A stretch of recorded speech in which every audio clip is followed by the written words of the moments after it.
Welcome to the Deep Dive. Today, we're looking at something, well, pretty fundamental for any big company, really, how they actually build their team. Yeah, and we're going to focus specifically on a major player, Target, and the hurdles they face. Finding people, hiring them, keeping them on board. Exactly. Think of it like Target is putting together this giant, super complex puzzle constantly. That's a great analogy. And our mission today, sort of, is to unpack the big obstacles, the pain points they hit in that whole process. We'll look at what works for them, maybe what doesn't, lessons learned, covering things like finding the right talent, sifting through applications. Interviews, keeping good employees around, dealing with a changing job market, even social media's role, and of course, money talk compensation. And for you listening, this should give you a really interesting peek behind the curtain. See what it actually takes for a company that size. You might be surprised. It seems simple, just hire someone, but it's actually really intricate and always changing. Okay, let's dive right in then. First piece of that puzzle, Yeah. just finding the right people. Seems basic, but it's a major hurdle for Target, isn't it? Oh, absolutely. Uh, How do you pinpoint the folks whose skills, whose personalities actually mesh with the job and the company culture? It really is like looking for that one specific puzzle piece in a huge detailed picture. Exactly. And when Target nails it, finds that right fit, the benefits are huge. Happier employees, more productive. Definitely. And they tend to stick around longer, which, saves a ton on recruitment and training costs down the line. Makes sense. But if they get it wrong, if the piece doesn't quite fit. Yeah, that's where the risks come in. You're looking at potential underperformance, maybe team friction. Mhm. It can cause real disruption. So what's the big lesson for Target there? Well, it really underscores the need to deeply understand the ideal candidate for each specific role, not just a checklist of qualifications. So more than just what's on the resume. Much more. It's about the skills, sure, but also the behaviors, the sort of cultural attributes that mean success in that job. It's kind of like that flower exercise idea. Oh, from what color is your parachute? Yeah, Mapping out your own skills and preferences. precisely. Target needs its own version of that for every job, understanding the essential petals of the person they need. That's a great way to put it. Yeah. Okay, so they figure out who they're looking for. But then they face this flood, right? Yeah. Resumes, applications. Oh, yeah, the sheer volume. It's immense. I can only imagine. Yeah. Sorting through that digital pile, it must feel like everyone wants to help build the Target puzzle. It's definitely a challenge of scale. I mean, the good side, theoretically, is a bigger pool means a better chance of finding qualified people. You cast a wider net. But the downside seems pretty obvious. Just Yeah. the time, the resources. Exactly. Processing all that. It's huge. And the risk is really strong candidates could just get lost in the noise. You might miss someone great. So the lesson learned there for a big company like Target. I think it highlights the limits of only relying on people coming to you, just waiting for applications to roll in. Mm, It's interesting, actually. Resources like what color is your parachute tell job seekers that just blasting out resumes isn't the best strategy for them. right. So maybe the flip side is true for employers like Target, too. They might benefit from being more proactive, more targeted in finding people, not just passively receiving applications. Interesting perspective. Okay, so let's say they've somehow narrowed down that huge pool. Next up, interviews. Another critical and probably tricky stage. Definitely tricky. You've got a limited time. How do you really figure out if someone can do the job and if they'll fit in? It's like that quick chat to see if someone's a good puzzle partner. Hard to tell sometimes. It is. It's just a snapshot. Now, the benefit is clear. You get that direct interaction. You see their personality, communication style, get a gut feel. But the risk, I mean, some people are just really good at interviews, aren't they? Exactly. They know how to sell themselves, say the right things, but can they actually deliver? Like someone who talks a great game about puzzles, but fumbles with the pieces. Precisely. So the lesson for Target is crafting really insightful interview questions. Questions that dig deeper than the resume, that probe actual capabilities. Not just asking about qualifications they already listed. Right. Like Yeah. that direct question suggested in Parachute, what can you do for us? Get right to the heart of it. Can they solve our specific problems? Makes sense. Okay, fast forward. They find someone great, they hire them. Now, keeping them. That's another big challenge, isn't it? Retention. Oh, it's huge, especially keeping the really valuable ones. It's like finding that amazing puzzle helper, Yeah, and then they decide to go help someone else build their puzzle. So frustrating. it really is. And costly. High Oh. turnover. It's a constant drain.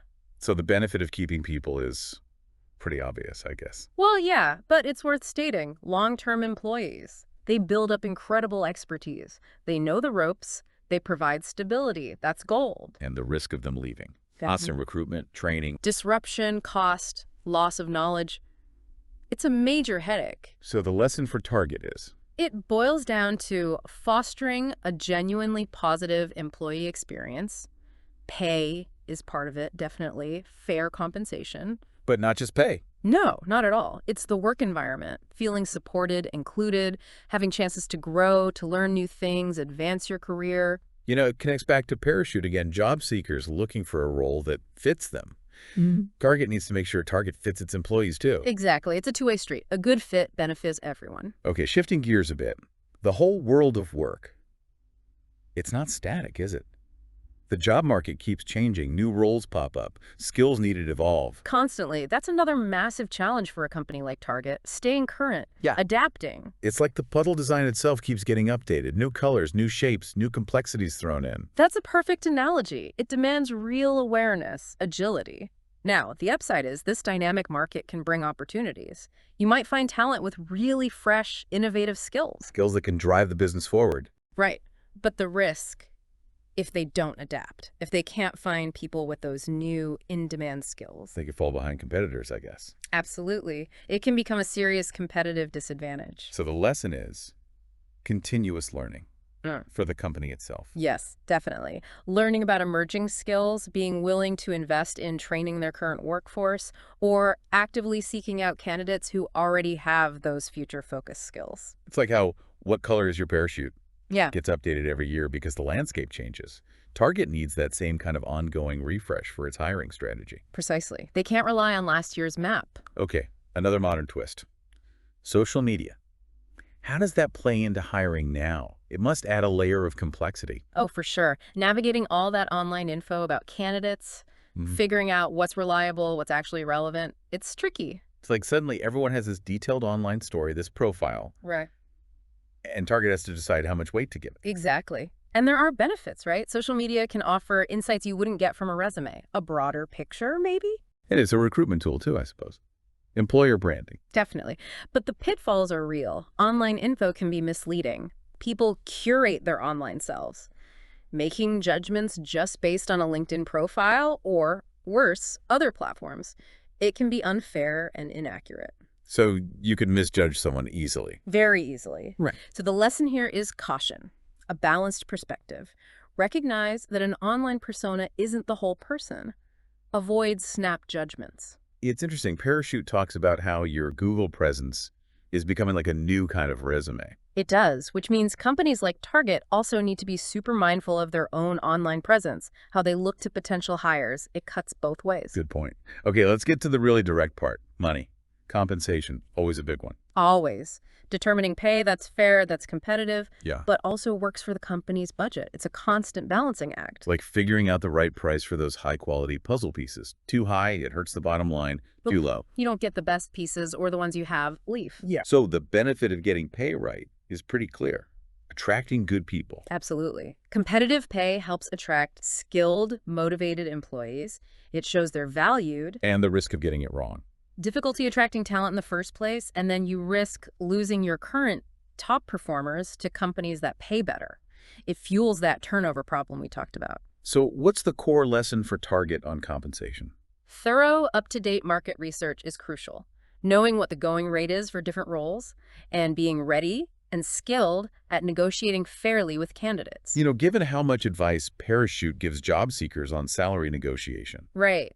It just highlights that employers like Target need to be equally savvy and fair on their side of the table. It's a key part of the hiring process. Wow. Okay, so pulling it all together, it's crystal clear. For a huge employer like Target, building that team, it's this incredibly complex, ongoing puzzle. So many interconnected pieces and challenges. It really is. It's never truly finished.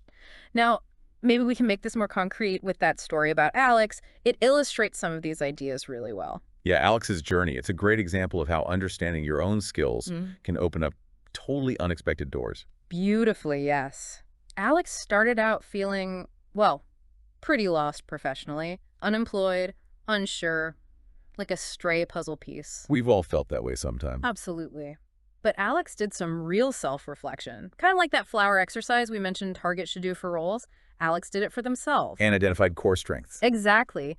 Found they were really good at helping people, fundamentally. Also, super organized and had a real knack for explaining things clearly. Okay, helping, organizing, explaining. Seems like a good foundation. Right. And what's cool is how Alex applied these core skills in totally different settings. First, just volunteering at a pet shelter. Using those helping people skills. Then, leveraging the organizing talent at a tech startup's front desk. Then, using the explaining skill by tutoring online. Shows how one skill can fit in different places. Totally. Then came a junior event planner role. That really started pulling it all together, helping clients, organizing details, communicating plans clearly. Ah, combining all three. Exactly. And that experience eventually led to his sales trainer job at a big company. Making good money using all those core skills identified way back at the beginning. That's a fantastic arc. It really shows the power of knowing your strengths, doesn't it? Yeah. Especially in a complex job market. It really does. And for everyone listening, Alex's story has some great takeaways. First step, that's self-reflection. What are your core skills, your interests? And don't just think about work or school, right?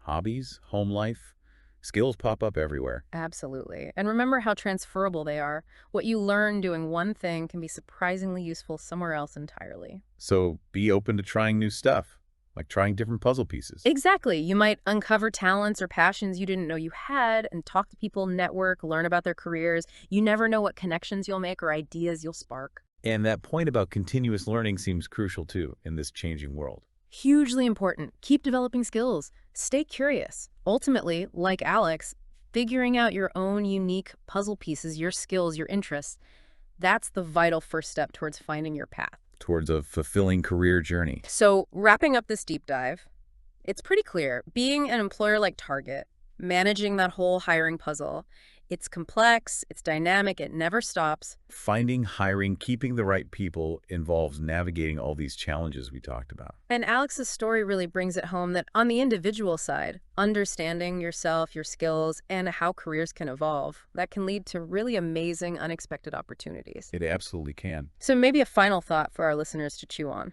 What are your unique puzzle pieces? What are those skills, those interests that make you, you? And how might you see them fitting into the bigger world out there? What could your transformation story look like? Welcome to the Deep Dive.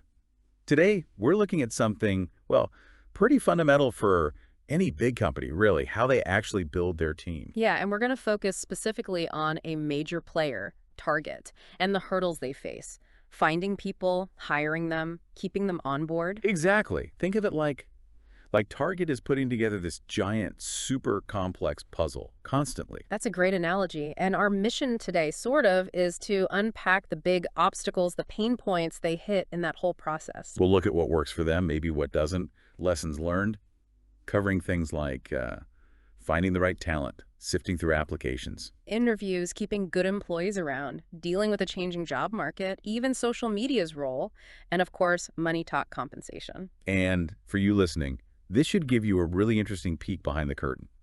See what it actually takes for a company that size. You might be surprised. It seems simple, just hire someone, but it's actually really intricate and always changing. Okay, let's dive right in then. First piece of that puzzle, Yeah. just finding the right people.